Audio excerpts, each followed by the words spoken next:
I hope તમે બધા મજામાં હશો. આજે આપણે બનાવીશું ગરમીમાં ઠંડક આપે અને લૂથી બચાવે એવું ટેસ્ટી અને હેલ્ધી આમ પન્ના. આમ પન્ના બનાવવા માટે મેં અહીંયા 9 થી 10 જેટલી કેરી લઈ લીધેલી છે. હવે આપણે કેરીની છાલ પાડી અને એના પીસ કરી લઈશું. ગરમીમાં કેરીનું શરબત ખૂબ જ સરસ લાગે છે. તમે એને કેરીનો બાફલો કહી શકો છો, આમ પન્ના પણ કહી શકો છો. અને ગરમીમાં એ પીવાની ખૂબ જ મજા આવે છે, લૂથી પણ બચાવે છે અને આપણને ખૂબ ટેસ્ટી પણ લાગે છે અને સાથે હેલ્ધી પણ છે. આ રીતે આપણે કેરીની છાલ પાડી અને એના પીસ કરી લઈશું. આમાં તમે તોતાપુરી કેરી હોય તો એ પણ લઈ શકો છો. તમારી પાસે જે કેરી અવેલેબલ હોય એ તમે લઈ શકો છો, એનાથી બનાવી શકો છો. હવે આપણે એના નાના પીસ કરી લઈશું. આ રીતે એના નાના નાના પીસ કરી લઈશું આપણે. ને જે વચ્ચેનો ગોઠલીનો ભાગ હોય એ આપણે કાઢી નાખવાનો છે, એનો યુઝ નથી કરવાનો આમાં આપણે.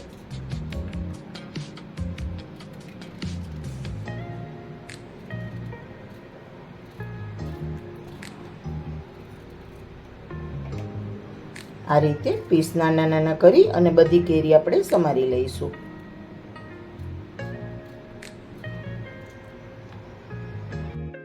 આ રીતે મેં નાના પીસ કરી લીધા છે. તો હવે આપણે એને કુકરમાં બાફી લઈશું. હવે કુકરમાં મેં પાણી મૂકી દીધું છે. એમાં આ રીતે સ્ટેન્ડ મૂકી દઈશું કે કોઈ કાંઠો હોય તો એ કે કોઈ નાની વાટકી તમે મૂકી શકો છો. આપણે ડાયરેક્ટ પાણીમાં નથી બાફવાની, વરાળથી બાફવાની છે, એટલે એમાં પાણીનો ભાગ બિલકુલ ન રહે અને પલ્પ વધારે દિવસ સુધી સારો રહી શકે. હવે આપણે એના ઉપર એક ડીશ ઢાંકી દઈશું. આ રીતે ઢાંકી અને એને 2 વિસલ વગાડી લઈશું કુકરમાં. 2 વિસલ વાગે ત્યાં સુધી આપણે એને ચડવા દઈશું. આપણી કેરીમાં વિસલ વાગે, કેરી બફાય ત્યાં સુધીમાં આપણે બીજી પ્રોસેસ કરી લઈએ. અહીંયા હું 2 કપ ખડી સાકર લઈ રહી છું. તમને સાકર ન હોય તો તમે ખાંડ પણ લઈ શકો છો. 2 કપ સાકરને આપણે પીસી લઈશું.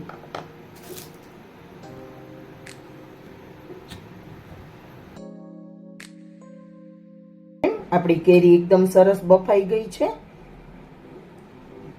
એકદમ સરસ બફાઈ ગઈ છે. તો હવે આપણે એને ગ્રાઇન્ડ કરી લઈશું.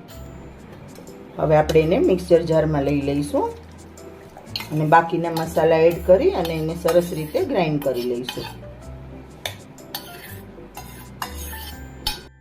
મેં અહીંયા 2 ઇંચ આદુનો ટુકડો લીધેલો છે, તો એને આપણે કાપીને એમાં એડ કરી દઈએ.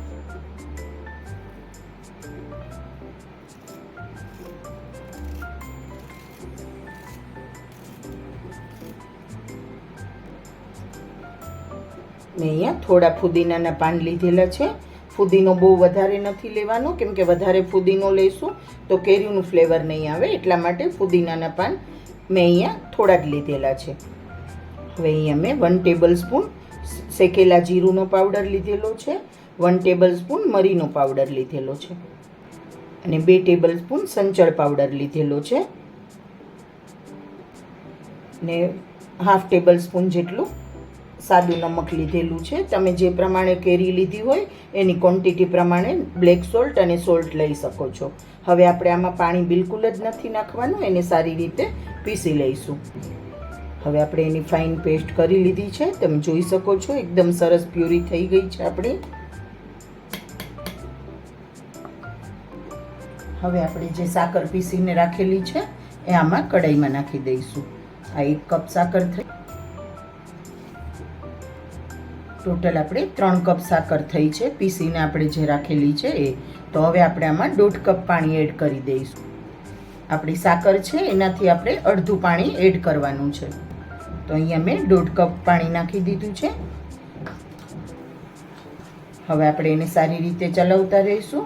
થોડી સાકર મેલ્ટ થવા લાગે એટલે આપણે જે પ્યુરી બનાવીને રાખેલી છે એ એમાં એડ કરી દઈશું. આપણે આખી ખાંડ નથી લીધેલી, પ્યુરી ખાંડનો સાકરનો પાવડર લીધેલો છે એટલે તરત જ મેલ્ટ થઈ જશે. તો હવે જે આપણે પ્યુરી બનાવીને રાખેલી છે એ આમાં એડ કરી દઈશું.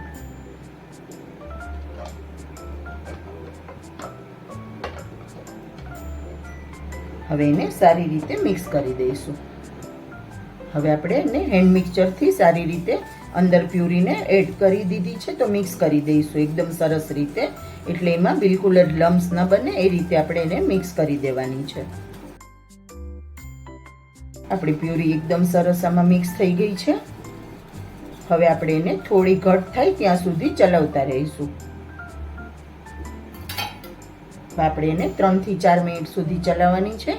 થોડી ઘટ થાય, થોડી એકતારની ચાસણી બને એ રીતે થાય ત્યાં સુધી એને ચલાવતા રહીશું. તમે જોઈ શકો છો આપણી પ્યુરી સરસ ઓગળી ગઈ, એકદમ સરસ ઉકળી ગઈ છે. અને આ રીતે એકતારની ચાસણી પણ બને છે. તો બસ આટલી ચાસણી બને ત્યાં સુધી આપણે પ્યુરીને ઉકાળવાની છે. હવે આપણી સરસ રીતે ચાસણી એકદમ સરસ ઉકળી ગઈ છે. તો હવે આપણે એને 15 મિનિટ માટે ઠંડી થવા દઈશું. છો આપણું મિશ્રણ એકદમ સરસ ઠંડુ થઈ ગયું છે અને એકદમ ઘાટું પણ થઈ ગયું છે. તો હવે આપણે એને કોઈ એરટાઇટ બોટલમાં કે કન્ટેનરમાં ભરી લઈશું. આમાં મેં થોડો ફૂડ કલરનો ઉપયોગ કરેલો છે, પણ હું chemical free food colour use કરું છું. તમે ફૂડ કલર વગર પણ બનાવી શકો છો. હવે આપણે એને સારી રીતે ગાળી લઈશું, એટલે એમાં કોઈ ગાંઠા કે બિલકુલ જ રહે નહીં એ રીતે આપણે એને ગાળી લઈશું. તમે જોઈ શકો છો મેં બધું જ પ્યુરીને અહીંયા ગાળી લીધી છે.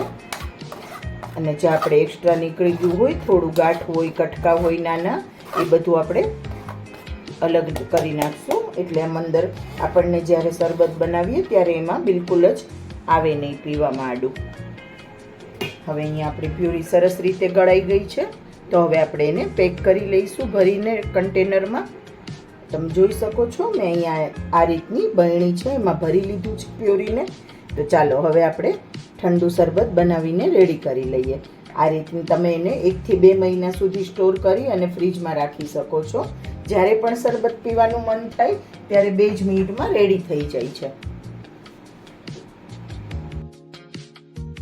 શરબત બનાવી લઈએ, આમ પન્ના બનાવીને રેડી કરી લઈએ. હું અહીંયા બરફના ક્યુબ એડ કરી રહી છું.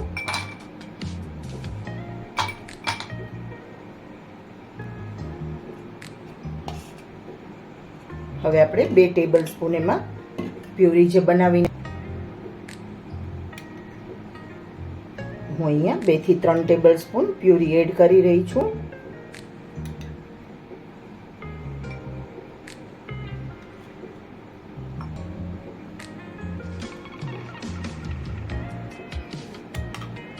ઠંડુ પાણી એડ કરી દઈશું. તમે ગરમ પાણી પણ એડ કરી શકો છો, નોર્મલ રૂમ ટેમ્પરેચરનું પાણી પણ એડ કરી શકો છો. બરફ નાખેલો છે એટલે તો પણ આપણું શરબત એકદમ સરસ ઠંડુ થઈ જશે. હવે મેં અહીંયા તખમરિયા પલાળીને રાખેલા હતા, તો આપણે એને એમાં એડ કરી દઈશું. 1 ટેબલ સ્પૂન તખમરિયા એડ કરું છું.